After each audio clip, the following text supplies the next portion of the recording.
الرحمن الرحیم نحمدہ ونصلی ونسلم علی رسولہ الکریم اما بعد اعوذ باللہ من الشیطان الرجیم بسم اللہ الرحمن الرحیم ان اللہ وملائکتہ یصلون علی النبی یا ایھا الذین آمنوا صلوا علیہ وسلموا تسلیما اللہم صل علی سیدنا مولانا محمد معدن الجود والکرم علیہ وبارک وسلم صلاۃ و سلام علیک یا رسول اللہ صلی اللہ تعالی علیہ وسلم۔ تو جیسا کہ سوالات کا سلسلہ چل رہا ہے، حیض کے متعلق بہت سارے سوالات جمع ہو چکے ہیں، اسی لیے میں مناسب سمجھتا ہوں کہ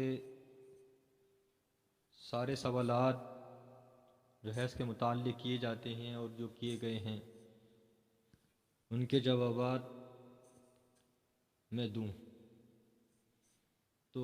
ایک ویڈیو میں سارے جوابات نہیں دے سکتا، اس لیے میں حیض پر 2 یا 3 پارٹ میں 2 یا 3 حصوں میں یا 2 یا 3 چھوٹی چھوٹی ویڈیو کے ساتھ تمام جوابات دینے کی کوشش کروں گا، اور جو علماء اکرام نے لکھا کتابوں میں، بالخصوص خاص کر بہار شریعت میں، اس کے تمام مسائل کو پہنچانے کی کوشش کروں گا۔ تو حیض کے بیان کا جو سوالات آتے ہیں اس میں سے بہت سارے سوالاتوں کے جواب بھی اس میں مل جائیں گے۔ آج صرف اور صرف میں قرآن اور حدیث اس کا میں ذکر کروں گا۔ تو اللہ تبارک و تعالیٰ قرآن مقدس میں ارشاد فرماتا ہے، یسألونک عن المحیض قل هو اذى فاعتزلوا النساء في المحیض ولا تقربوهن حتى يطهرن فإذا تطهرن فأتوهن من حيث أمركم الله ان اللہ یحب التوابین و یحب المتطہرین۔ یہ سورہ بقرہ کی آیت نمبر 222 ہے، پارہ نمبر 2۔ اللہ تبارک و تعالی ارشاد فرماتا ہے، اے محبوب، تم سے حیض کے بارے میں لوگ سوال کرتے ہیں، تم فرما دو وہ گندی چیز ہے، تو حیض میں عورتوں سے بچو اور ان سے قربت نہ کرو جب تک پاک نہ ہو لیں۔ قربت نہ کرو مطلب صحبت نہ کرو، جمع نہ کرو۔ تو جب وہ پاک ہو جائیں تو ان کے پاس اس جگہ سے آؤ جس کا اللہ نے تمہیں حکم دیا، بے شک اللہ دوست رکھتا ہے توبہ کرنے والوں کو اور دوست رکھتا ہے پاک ہونے والوں کو۔ تو واضح طور پر اللہ تبارک و تعالیٰ نے قرآن مقدس میں ارشاد فرما دیا حیض کے تعلق سے کہ وہ گندی چیز ہے، اور اس کے ترجمے میں آپ اچھی طریقے سے سمجھ گئے ہوں گے کہ کیا پروردگار فرما رہا ہے۔ اب ہم حدیث پاک کو دیکھ لیتے ہیں کہ حدیث پاک میں اللہ کے پیارے حبیب صلی اللہ تعالیٰ علیہ وسلم نے حیض کے متعلق کیا حکم دیا۔ تو چند فرامین مصطفیٰ صلی اللہ تعالیٰ علیہ وسلم میں ذکر کروں گا۔ حدیث پاک میں آتا ہے، یہ صحیح مسلم شریف میں یہ حدیث پاک موجود ہے کہ انس بن مالک رضی اللہ تعالیٰ عنہ سے مروی ہے کہ وہ فرماتے ہیں کہ یہودیوں میں جب کسی عورت کو حیض آتا تو اسے نہ اپنے ساتھ کھلاتے نہ اپنے ساتھ گھروں میں رکھتے۔ صحابہ کرام نے نبی کریم صلی اللہ تعالیٰ علیہ وسلم سے سوال کیا تو اس پر اللہ تبارک و تعالیٰ نے یہ آیت مبارکہ نازل فرمائی جو میں نے ابھی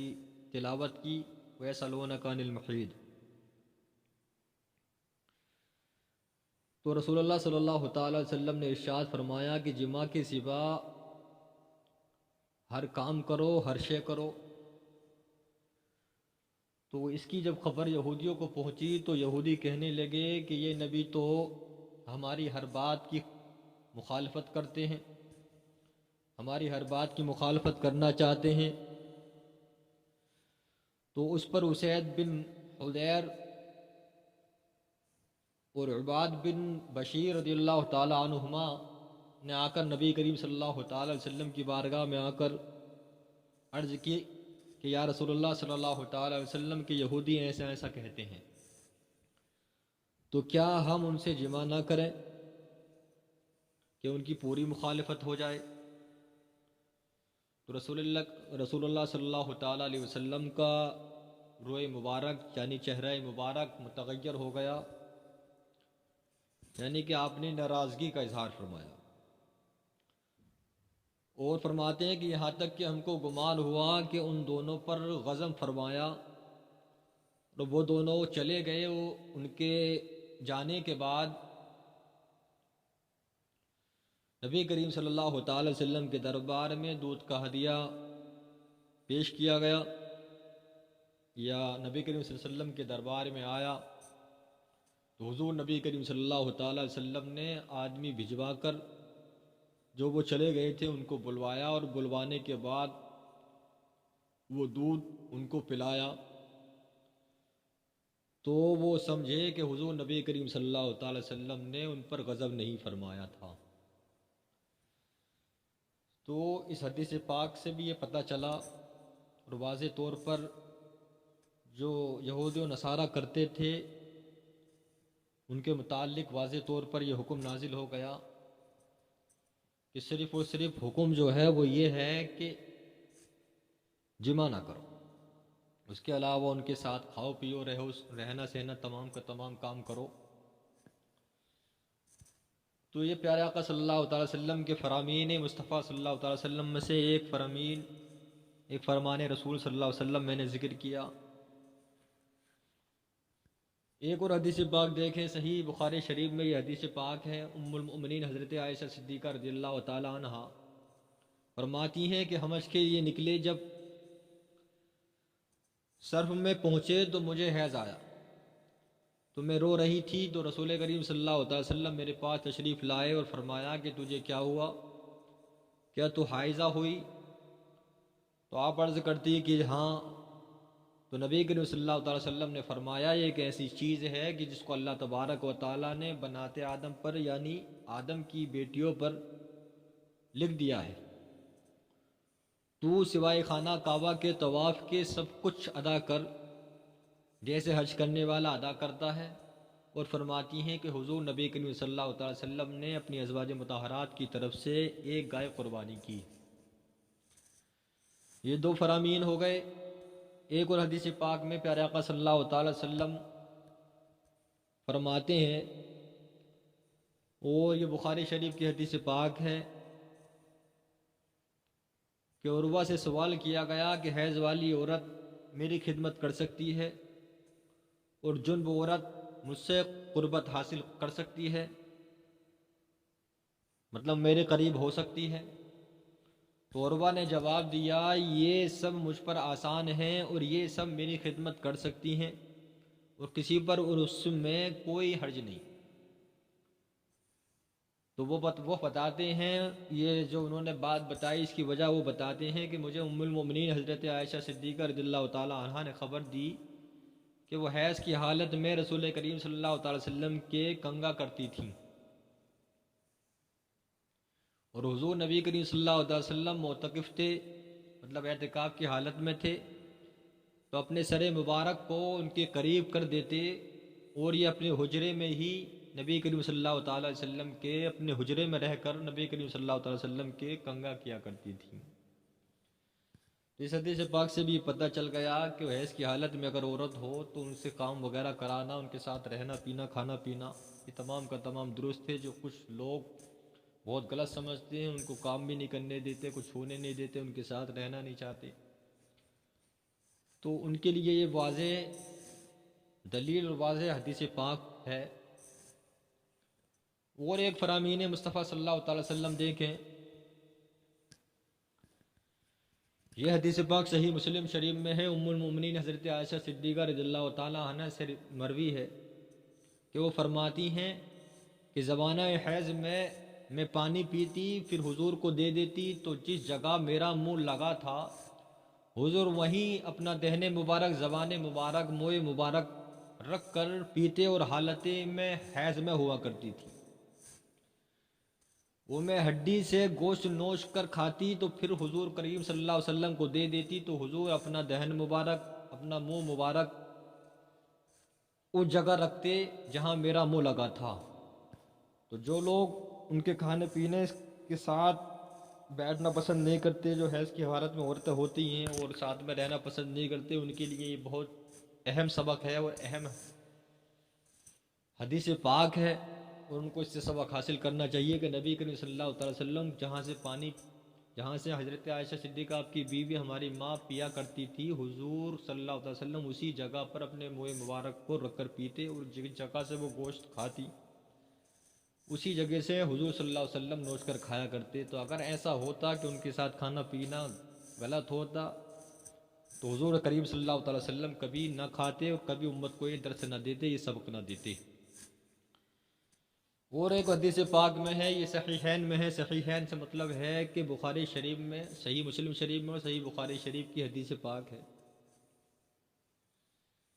تو حضرت ام المومنین حضرت عائشہ صدیقہ رضی اللہ تعالی عنہا سے مروی ہے،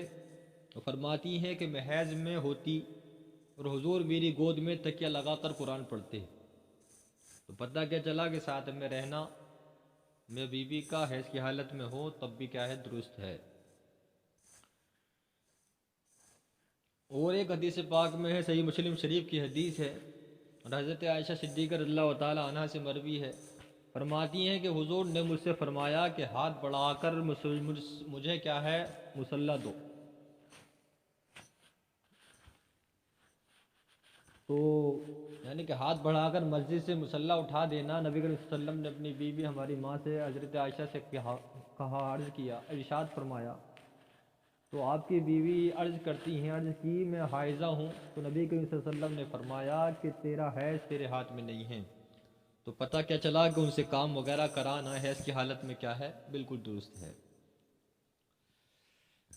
ایک اور حدیث پاک میں ہے، صحیح یہ بھی بخاری شریف، صحیح مسلم شریف اور صحیح بخاری شریف کی حدیث پاک ہے کہ حضرت ام المؤمنین حضرت میمونہ رضی اللہ تعالی عنہا سے مروی ہے، فرماتی ہیں کہ رسول کریم صلی اللہ علیہ وسلم ایک چادر میں نماز پڑھتے تھے جس کا کچھ حصہ مجھ پر تھا اور کچھ حصہ حضور پر، اور میں حائضہ تھی۔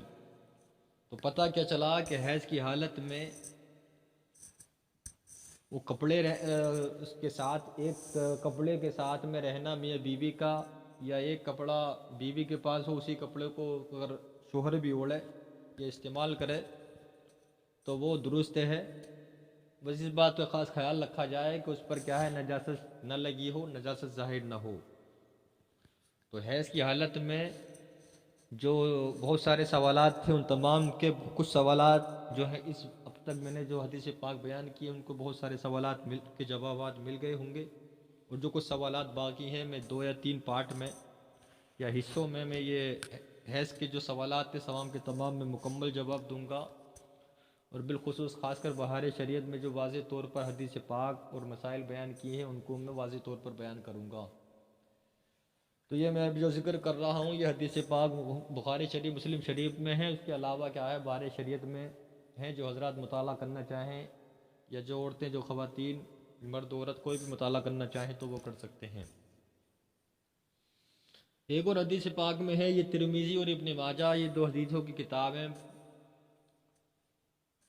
کہ حضرت ابو ہریرہ رضی اللہ تعالیٰ عنہ سے مروی ہے کہ رسول کریم صلی اللہ علیہ وسلم نے فرمایا کہ جو شخص حیض والی سے یا عورت کے پیچھے کے مقام سے جمع کرے یا کاہن کے پاس جائے، اس نے کفران کیا اس چیز کا جو محمد عربی صلی اللہ علیہ وسلم پر اتاری گئی۔ تو اس کے اندر دو کچھ بھاری الفاظ ہیں، وہ یہ ہیں کہ ایک کاہن کے پاس، آخرکار کاہن کس کو کہتے ہیں، ایک دوسرا لفظ ہے کفران۔ تو پہلے کاہن کو سمجھ لیں، کاہن کہتے ہیں ان لوگوں کو کہ جو ایسے لوگ ہوتے ہیں کہ جو جنوں وغیرہ سے باتیں کرتے ہیں، یا ان کے ساتھ ان کو مطلب اپنے وش میں کر لیتے ہیں، ان سے باتیں کرتے ہیں، تو ان سے پوچھ کر کیا ہے گیا وغیرہ کی باتیں بتاتے ہیں۔ تو ان لوگوں کے پاس جائے تو اس نے کفران کیا۔ یہ کفران کیا ہے؟ تو کفران کا جو لفظی مطلب ہے، جو سمجھ میں آنے والا مطلب ہے، وہ یہ ہے ناشکری کرنا، انکار کرنا۔ ایک اور حدیث پاک میں آتا ہے کہ نبی کریم صلی اللہ تعالیٰ علیہ وسلم ارشاد فرماتے ہیں کہ حضرت معاذ بن جبل رضی اللہ تعالیٰ عنہ نے نبی کریم صلی اللہ علیہ وسلم کی بارگاہ میں عرض کی، یا رسول اللہ صلی اللہ تعالیٰ علیہ وسلم، میری عورت جب حیض میں ہوتی ہے یا میری عورت جب حیض میں ہو تو میرے لیے کیا چیز اس سے حلال ہے؟ تو نبی کریم صلی اللہ تعالیٰ علیہ وسلم نے فرمایا کہ تہبند یعنی ناف سے اوپر اس سے بچنا بہتر ہے، یعنی کہ ناف سے لے کر گھٹنوں تک کیا ہے عورت سے کیا ہے بچنا بہتر ہے اس حالت میں، یعنی کہ اس سے جو ہے فائدہ حاصل نہیں کرنا چاہیے، بچنا چاہیے۔ یہ نبی کریم صلی اللہ علیہ وسلم کے اس فرمان سے پتہ چلتا ہے۔ ایک اور حدیث پاک میں آتا ہے کہ یہ اصحاب سنن اربعہ نے ابن عباس رضی اللہ تعالیٰ عنہ سے روایت کی ہے کہ رسول کریم صلی اللہ علیہ وسلم نے فرمایا کہ جب کوئی شخص اپنی بیوی سے حیض میں جمع کرے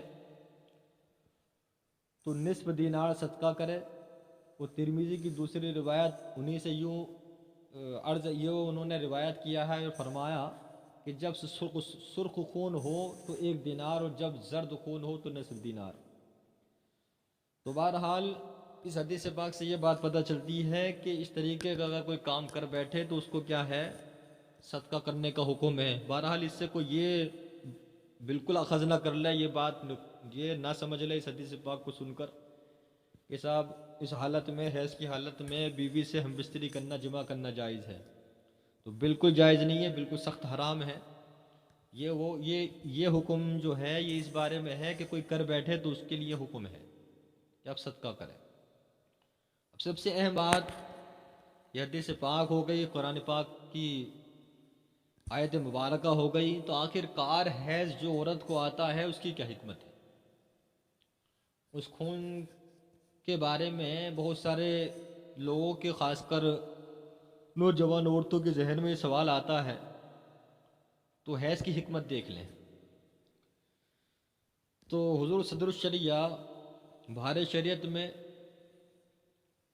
حصہ دوم صفحہ نمبر 371 پر فرماتے ہیں کہ حیض کی حکمت یہ ہے کہ عورت جب بالغ ہو جائے اور بالغ ہونے کے بعد اس کے بدن میں فطرتاً ضرورت سے کچھ زیادہ خون پیدا ہوتا ہے